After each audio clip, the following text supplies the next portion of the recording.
Queridos amigos, soy Badut en el canal de Cero a Infinito. Nuestra conversación trata sobre la concepción de karma y reencarnación en la cultura védica. La cuestión es que incluso a Cristo le preguntan, ¿por qué nació ciego? ¿Quién es el culpable? Y Cristo dice que Él es el culpable. Si nació así, ¿de dónde proviene el pecado original? Reacción kármica. La energía no desaparece, siempre se transforma en diferentes formas.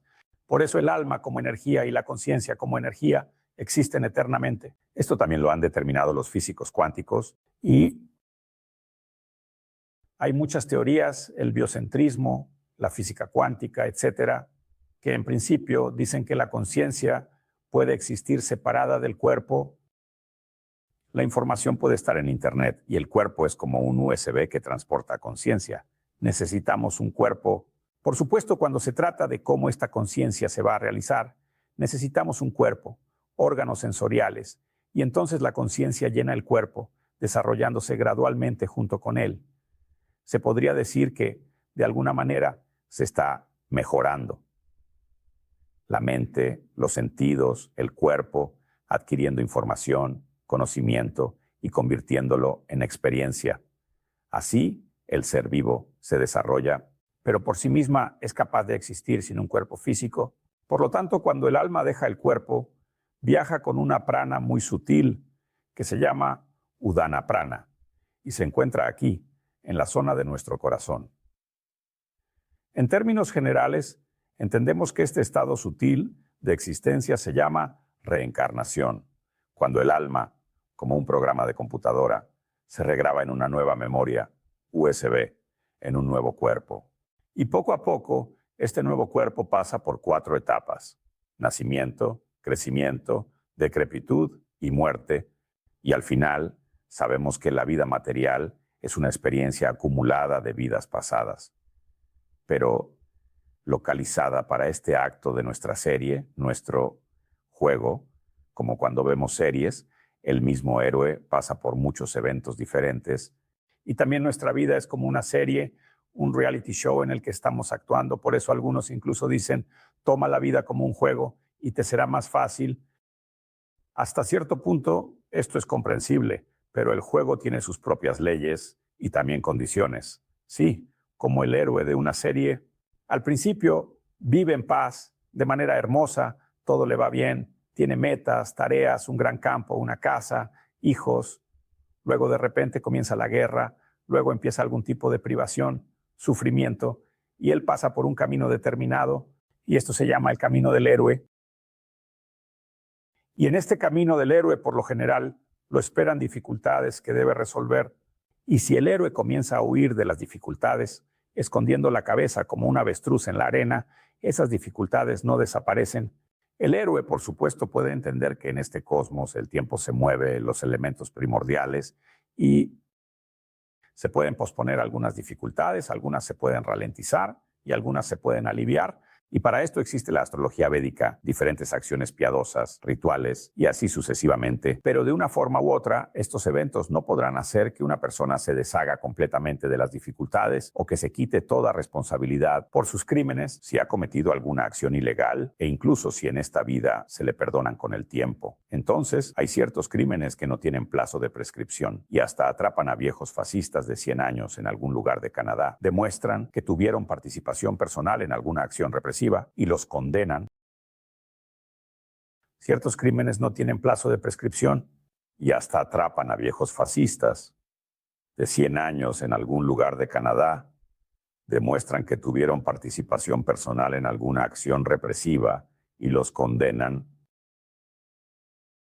Esa es la naturaleza de este mundo. Por eso la karma, el boomerang de la karma, regresa a nosotros. Por un lado. Por otro lado, también lo que hacemos desde el punto de vista de nuestra existencia piadosa, ayudando a otras personas, adquiriendo conocimiento espiritual, sirviendo, realizando alguna actividad piadosa, eso también permanece con nosotros por un tiempo.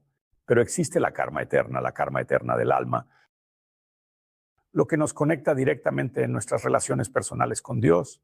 Por ejemplo, esta es una oración no sobre comida ni sobre dinero, sino sobre amor, reconocimiento, sobre la magnificencia del Altísimo. Se llama Sankirtan, la alabanza a su gloria. Y entonces entendemos que en ese momento, este estado de conciencia llega a nosotros y glorificamos al Altísimo de manera consciente, con un sentimiento de amor y gratitud. Esta es la actividad directa del alma. Esto ya no es la actividad del cuerpo, la mente o los sentidos. Ya no es un intento de acumular buena o mala karma, sino que es salir a esa misma órbita, a ese mismo cosmos, donde ya no necesitamos motores como la karma o el jnana. El cohete despega, se separa de la atracción de la Tierra y allí ya hay otras leyes, otra gravedad. También el alma tiene leyes de relación con Dios completamente diferentes, otra gravedad. No yo te doy una vela, sino tú me das un Mercedes. Yo te amo y tú me amas. Yo soy tuyo y tú eres mío. Y de esta manera, para liberarnos de esta atracción de la karma, de la atracción de la tierra, de nuestros deseos, nuestras pasiones, nuestras ilusiones, necesitamos un cohete. El cohete es lo que nos elevará. Y este cohete es la fe, es la alabanza del santo nombre, son los conocimientos védicos, es participar en la práctica espiritual y adoptar una visión del mundo espiritual. Sí, ese es el camino del cosmonauta. El que se está preparando para la ingravidez, se está preparando para el viaje, él entiende que al superar esta atracción entrará en otra realidad y sabe para qué viaja allí, cuáles son las leyes de esa otra realidad. Y por eso él entiende, sí, aquí en este mundo, a este nivel de conciencia, estas leyes funcionan así. A un nivel de conciencia más alto funcionan de manera diferente. Por ejemplo, el asesinato es el pecado más terrible, pero presta atención a que cualquier estado envía a sus soldados a matar y además les otorgan medallas por ello. Oh, ¿cuántos francotiradores mató a tantos? Aquí tienes una medalla y así sucesivamente. Sí, por eso si alguien dice que el asesinato es el pecado más grande, ¿por qué entonces existe la violencia del ejército? ¿Por qué entonces el Estado mantiene un monopolio sobre la violencia? Dice que nadie tiene derecho a justificar la violencia, porque el Estado cree que actúa en un interés superior, pero también existe un Estado divino, una organización divina en este mundo, una jerarquía universal, y no todos los estados de ninguna manera siguen este principio que agrada a Dios. Pero al mismo tiempo hay que decir que el propio Estado y sus habitantes son dignos de sus gobernantes, porque eso es karma, es una situación kármica. Las personas terminan en un estado u otro, en un momento u otro, de acuerdo con las leyes y realidades que deben atravesar. Y por eso vemos que cuando ocurren guerras y eventos horribles, algunas personas mueren, mientras que otras sobreviven. Y las personas que sobreviven a veces pasan por campos de concentración, cámaras de ejecución, y así sucesivamente, pero su karma es tal que debían recibir esa experiencia y en esta vida aplicarla, por así decirlo, para el desarrollo de su alma. Y por el contrario, para algunos seres vivos, una muerte dolorosa puede ser una liberación de ciertos sufrimientos en esta vida y una nueva reencarnación, una nueva oportunidad para empezar de nuevo. Por lo tanto, desde el punto de vista del bien y del mal, consideramos este mundo, entendiendo que es una cuestión de causa y efecto, más y menos. Pero eso no significa en absoluto que, dado que el mal es más evidente y actual, debamos alinearnos con el mal porque es igual al bien. Por supuesto que no. Es precisamente la comprensión de que a través del bien podemos llegar a la conciencia divina, si ese bien está dirigido hacia Dios, si es un bien divino. Si es solo un bien altruista, puede causar daño. Por ejemplo, si amamos demasiado a nuestros hijos, luego nuestros hijos se vuelven incapaces en su vida y pasan toda su vida como pajaritos sin querer salir del nido y se quedan, por así decirlo, en la casa de los padres. Por ejemplo, si amamos demasiado a nuestros hijos, con nuestros hijos se vuelven indefensos en sus vidas y hasta el final de sus vidas, como los polluelos, no quieren salir volando del nido y sentarse, por así decirlo, en las instalaciones de sus padres. Si nos ponemos demasiado sentimentales acerca de los vicios de las personas, por ejemplo, hablamos de liberalismo. Esto significa que respetamos cualquier manifestación del hombre, incluso su naturaleza más básica. Entonces nosotros mismos nos convertimos en testigos mudos de la degradación de la sociedad. De esto habla Krishna en la Bhagavad Gita. En este sentido, debemos tener un punto de vista. ¿Desde qué perspectiva miramos al mundo? Desde la perspectiva de las ramas de las escrituras sagradas, del conocimiento espiritual, en cualquier mundo. La paz se logra cuando existen leyes y las personas siguen esas leyes. Y también existen leyes divinas, leyes del karma. Como dicen algunas religiones, trata a las personas como te gustaría que te trataran a ti. Y cuando nos relacionamos con las personas sin tensión, con despreocupación, luego recibimos sufrimiento como reacción, sin entender que solo es el cosmos devolviéndonos lo que hemos hecho. Las reacciones y el estado que mostramos hacia las personas que nos rodean, debemos experimentarlos nosotros mismos. Como por ejemplo, la cultura védica cuenta que si una persona mata animales, les causa sufrimiento, en la siguiente vida pasará un tiempo en el infierno, en una vida infernal, entonces él experimentará el sufrimiento como lo hizo ese animal. Y alguien puede preguntar, ¿realmente existe esta vida infernal? De esto hablaremos en nuestras otras conversaciones, pero lo mencioné solo como un ejemplo, que ya en esta vida podemos crear nuestro propio infierno, encontrarnos en el infierno debido a nuestros deseos de despreciar las leyes universales y a la negativa a reconocer. Como dice la gente, no reconozco las normas de tránsito, voy a conducir en sentido contrario y de repente choca con un camión y muere. Alguien puede decir, él mismo se inventó las reglas de tránsito, se movía intuitivamente entre los coches. Bueno, así sucedió que se encontró con un camión, por eso una persona sensata dirá, bueno, seguiré las reglas de tránsito. Me moveré de acuerdo con esas reglas. Quizás en algún momento iré más rápido o más lento, pero para mí las reglas de tránsito consisten, en primer lugar, en seguir mi camino de manera armoniosa. Donde sea necesario, reduciré la velocidad. Si hay hielo, incluso si está escrito que puedo ir rápido, evaluaré esas circunstancias y usaré esas reglas para mi progreso.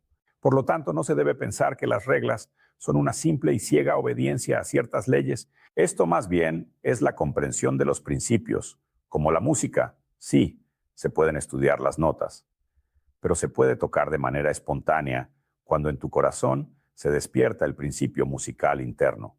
Así es también la vida de este mundo. Si una persona ha absorbido los principios cósmicos de armonía, amor, compasión y entiende que la vida está destinada a no causar sufrimiento a otros seres vivos, sino al contrario, vivir no como una bacteria en descomposición en el organismo, sino como un bifidobacterium, una bacteria beneficiosa, pero no simplemente como una bacteria que construye a su alrededor una especie de ciudad-jardín, sino como una bacteria que entiende que, a pesar de ser un ser vivo extremadamente pequeño, soy parte de la armonía esférica, debo servir al organismo.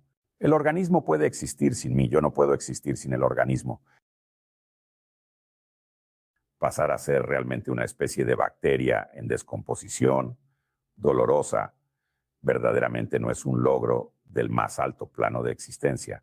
Incluso si he decidido que soy un carroñero en el bosque y al consumir carroña estoy limpiando el bosque de desechos, eso no significa en absoluto que he ocupado una posición alta y armónica, aunque alguien podría decir, bueno, los carroñeros, esa es su posición en el cosmos, sí, desde un punto de vista cósmico. Pero surge la pregunta, ¿estás dispuesto a convertirte en un carroñero y reconocerte como tal, incluso si es sabroso, incluso si hay mucha carne, mucha comida, y no necesitas hacer nada para encontrarla? Pero, ¿estás dispuesto a ser una vaca que da leche, que come hierba fresca, que sirve a todos? Y por eso la vaca en India es sagrada, mientras que el carroñero ocupa una posición relativa, no se le rinde culto, no es parte del ser divino, en su totalidad y en su esencia. Por eso, en Brindavan veremos que Krishna cuida de las vacas. Él ama a las vacas, ama a esos seres vivos que existen para el bienestar de los demás. Y aunque el carroñero también existe en cierta medida para el beneficio de otros, la diferencia entre la vaca y el carroñero es su conciencia. Por eso siempre decimos, la conciencia de Krishna, ¿quién soy yo en este mundo? ¿Cuál es mi conciencia? ¿Soy una parte del mundo superior o soy un sirviente del Señor? ¿O soy simplemente aquel que ha llegado a este mundo, ha ocupado alguna posición y ahora soy un limpiador, un carroñero, un ejecutor de alguna karma negativa? Solo trabajo en el departamento de castigo y crimen y me gusta torturar a esos seres vivos. Esta es la posición de un demonio. En los mundos infernales viven demonios y están hechos de pecadores. Es como en la prisión, aquellos que cuidan a los criminales y los criminales no se diferencian mucho entre sí. Ellos en realidad son parte del mismo sistema, simplemente una existe desde afuera y la otra existe desde adentro. Pero en esencia es un grupo muy unido. Sí, claro, los criminales están peor que los jefes, se podría decir.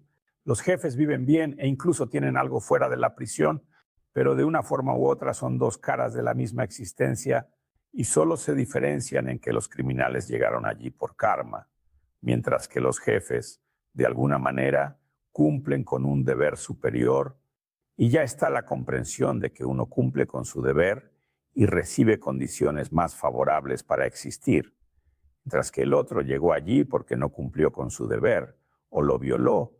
Bueno, de una forma u otra son habitantes del mismo lugar. Sin embargo, hay un mundo más allá de la prisión y cuando una persona se da cuenta de su posición en un mundo de amor y armonía, se pregunta, ¿debo quedarme siempre en la prisión? ¿O sueño con pasar de ser un prisionero a ser el jefe de la prisión? Creo que muchos de los que han estado en prisión no quieren tener nada que ver ni con la prisión ni con las autoridades, a menos que sean reincidentes o estén locos, o tienen deseos tan primitivos de que allí los jefes obtienen algún tipo de superbeneficio y quieren pasar directamente a ese sistema y explotar a sus antiguos colegas prisioneros. Por supuesto, cualquier persona sensata dirá, no, quiero encontrar un lugar digno en la sociedad. Me di cuenta, reflexioné sobre mí mismo, entendí que soy una persona completamente diferente y el sufrimiento que pasé aquí en la prisión no fue en vano. Mis sufrimientos me hicieron sentir que tengo otra perspectiva. Voy a intentar seguir esta perspectiva. Por eso cuando decimos, ¿para qué están dados los sufrimientos en este mundo? Reencarnación, nacimiento, muerte, sufrimiento, diferentes escenarios de vida, diferentes juegos de roles, diferentes situaciones. ¿Para qué se hizo todo esto? ¿Por qué Dios creó un sistema tan complicado? Pero este sistema complicado funciona con principios muy simples. Solo nosotros mismos la complicamos. Y al mismo tiempo, cualquier persona sensata sueña con escapar de la condición de prisionero y volver a casa, que es un hogar. En términos generales, es un lugar donde me siento cómodo, donde me aman, donde no estoy ocupado en la explotación, no estoy tratando de venderle café a mi mamá. Estoy, ¿sí?, con descuento y papá no me dice, bueno, genial, ¿quieres venir con nosotros a la casa de campo? Dame $100 y te llevaremos con nosotros, así decirlo. Habrá sauna, huerto. No, por supuesto, decimos que nos amamos y que queremos pasar tiempo juntos. Y en esto está nuestra vida. Y en esto hay un concepto como el de familia. Y por un lado, la familia es el mundo en el que vivimos. Todos nuestros parientes. Por otro lado, la familia son personas muy cercanas que no se ocultan nada entre sí. Esconden el dinero, no. Tratan de aprovecharse unos de otros y así sucesivamente. Aunque en el mundo moderno el concepto de familia intenta deformarse constantemente, convirtiéndose en un fenómeno social muy frío. Como dicen que los niños pueden cambiar de género o que los niños pueden denunciar a sus padres a la policía si los padres los castigan, pero estas son solo las condiciones de existencia que ahora se manifiestan en un mundo de degradación para que los seres vivos puedan degradarse aún más rápido, si así lo desean, o por el contrario, al comprender lo que las leyes que nos propone el llamado mundo y la sociedad no tienen nada que ver con las leyes universales y por eso el estudio de la rama, la comprensión de la naturaleza del yo, la comprensión de la naturaleza del alma, la comprensión de los principios de la relación con Dios y con el mundo que nos rodea, pueden permitirnos alcanzar un nivel de existencia más perfecto si estamos sinceramente dispuestos a deshacernos de la hipocresía. Y nuestra propia hipocresía probablemente es un tema que abordaremos en otra conversación, que se llamará Dificultades en el camino de la vida espiritual. Y de esto hablaremos un poco más tarde. Muchas gracias por su atención.